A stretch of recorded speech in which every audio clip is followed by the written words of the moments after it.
Diyor Abdurahmonov kompyuter tomografiyasi, traumatolog Doston Yusupov qabuliga kelgan bemorlarni ko'rishingiz mumkin. Qabul jarayonlari davom etmoqda.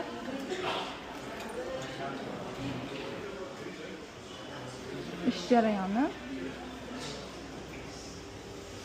Hozir kompyuter tomografiyasi uchun yozilgan bemorimizni shifokorimiz tomonidan apparatimizga tushunarli tarzda kirgizib yuborilyapti.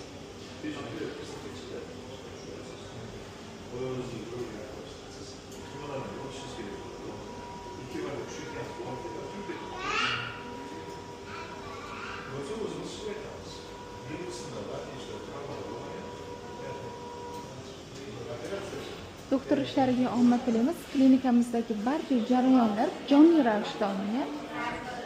Hech qanday tayyorgarlik yo'qsiz. Bemorlarimizning barchasiga sog'liq tilaymiz. Barchangizni klinikamizda kutib qolamiz.